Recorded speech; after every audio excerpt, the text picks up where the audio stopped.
Olha, é impressionante como que 2023 começou de uma maneira que vou te contar. Começou na base do ódio. O futuro é show, o futuro é show. Fala assim, ó, o futuro é show de bola. Eu vim aqui fazer um pacto com você. Olá, meu nome é Celdo, sejam muito bem-vindos de volta aqui ao canal do YouTube Quando Decide Pensar. Esse é o quadro Pensa Rápido, que basicamente vai ser aqui um quadro nesse canal onde eu trago temas onde eu não vou elaborar tanto de uma maneira científica, digamos assim. Eu não vou trazer pesquisas, não vou me aprofundar tanto em estudos. Vai ser mais uma opinião que tem embasamento, é claro, mas um bate-papo mesmo, ao invés de trazer todo aquele conteúdo que possui muita coisa, pode acabar sendo maçante ver ele no dia a dia. Aqui a gente vai conversar sobre assuntos atuais e coisas que estão acontecendo aí que precisam ser faladas. Mas sem mais delongas, o que a gente vai falar hoje é o caso Guilherme Briggs, porque é uma situação complicada e que merece atenção. Mas antes, se você gosta desse canal, se você já viu alguns dos nossos vídeos aqui, se inscreve, curte o vídeo, não vai custar muito. E também, se você não viu ou ainda não conhece, vai ter no card alguns vídeos, algumas indicações para você.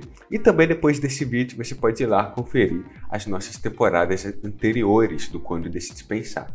Então, vá lá que você não vai perder o seu tempo, eu garanto. Pelo menos eu acho que não, tá bom? Mas vamos lá, o que aconteceu? Chae Salman, o homem da serra elétrica, o menino da motosserra, né? Recebeu a dublagem pela Crunchyroll. É um anime que ficou bem popular, o mangá já era popular, e aí recebeu um anime de 12 episódios. Então, ele chega na Crunchyroll agora, dublado, e o Guilherme Briggs faz parte dessa dublagem. Ali, no anime, ele é responsável por dar a voz a um demônio, né, que nesse anime, nesse mundo, os humanos fazem contratos com demônios, e um deles, o Guilherme Briggs, dubla. E na tradução do mangá, basicamente, ele fala assim: o futuro é pica, é isso que ele fala. E na tradução que foi feita para a dublagem, ele fala que o futuro é show. Então, a partir disso já começa um furdunço na internet, porque a comunidade de otakus que leram o mangá através de scan, através de traduções não oficiais, perceberam que estava diferente do que eles leram, perceberam que estava diferente do que eles consumiram ali e começaram a atacar o anime. Uma revolta se iniciou. Só que aí, na esperança deles, na incrédula fé deles, eles acreditaram que na dublagem eles veriam essas referências. Só que não foi o que aconteceu. Então, o Guilherme Briggs vai no Twitter, comenta lá em um post, coloca um link lá de uma matéria do Omelete falando de alguns problemas referentes à tradução que foi feita pelos fãs do mangá, referente a problemas de racismo, misoginia e entre outros. E o Guilherme Briggs aponta esses erros, aponta essas falhas, e então a internet cai em cima dele. E foi um ataque constante, até mesmo chegar em um determinado ponto onde estavam tentando hackear a conta dele e ele sofreu ameaças de morte. E depois disso ele somente publica que não vai querer mais fazer parte da equipe de dublagem do anime. Agora que você entendeu o contexto disso, primeiro, se você defende, eu quero dizer para você já ir à merda. Mas de uma maneira educada, ok? E se você quiser ficar nesse vídeo e entender o motivo de eu falar isso, é importante. É uma situação complicada. E é complicado porque eu vou falar do Guilherme Briggs primeiro, porque o Guilherme Briggs é uma pessoa que eu gosto e admiro muito. Porque muitas vezes a gente vai ver figuras públicas repetindo certos padrões. Elas falam de coisas que são mundiais, que afetam o mundo inteiro, mas quando é uma opinião mais centrada em um ponto crítico que muitos não falam, eles não vão comentar. Então, é uma certa posição ali que influencers, que criadores de conteúdo tomam, que é meio que um padrão de cada um.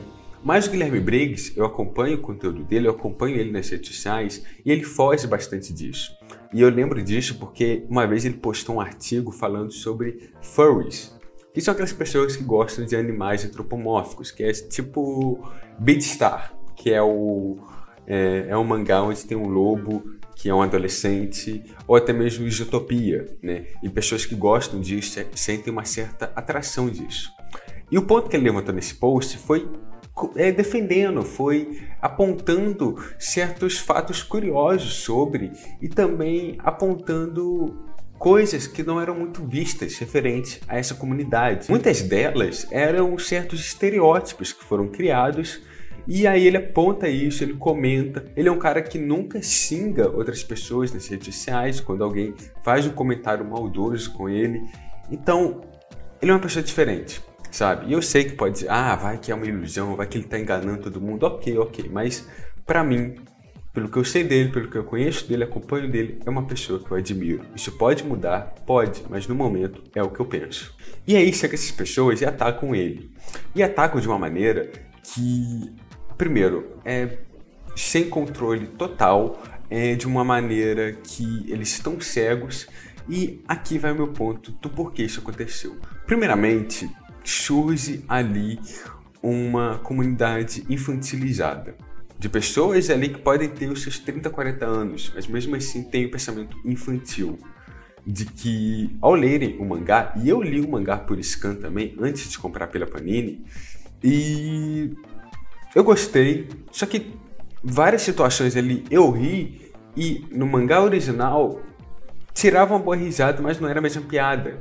E é realmente diferente, muita coisa mesmo foi tirada de contexto, foram contextos diferentes. E aí é um ponto interessante porque eu vi algumas pessoas usando, por exemplo, o Yu Yu Hakusho como um argumento, dizendo que agora o pessoal está revoltado com o Futuro é Pica, que não colocaram lá, mas imagina se eles tivessem visto Yu Yu Hakusho.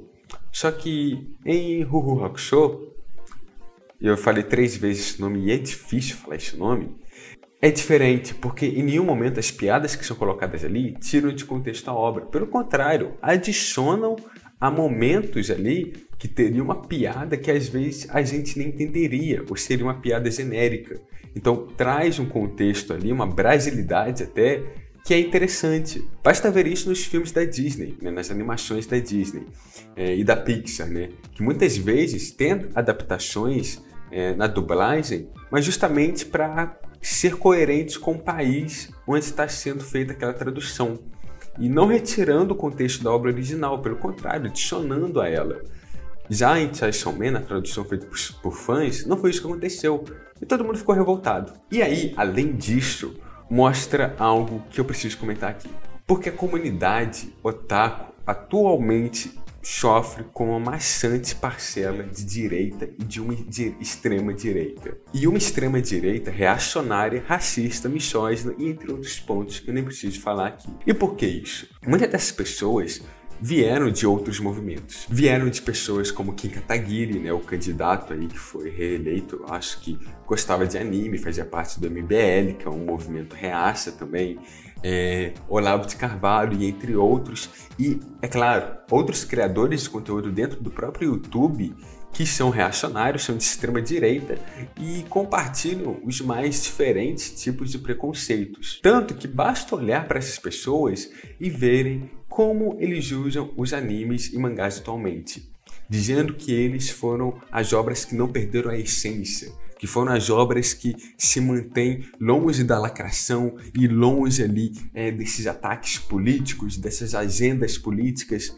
Tanto que teve uma época que surgiu o debate sobre personagens lolicons, que são aquelas personagens que parecem meninas de 13 anos, mas na história fala que tem 3.000 anos de idade, aí rola relação sexual, rola uma certa fetichização ali, e pessoas defenderam isso, falando que, olha, mas lá é diferente, é um contexto cultural diferente. Só que eles se absteram, todos eles se absteram de qualquer crítica que poderiam fazer a essas obras. E olharam para isso pensando o seguinte: olha, isso me atende. Isso atende à minha necessidade de determinados padrões e estereótipos. Logo, eu não irei criticar isso.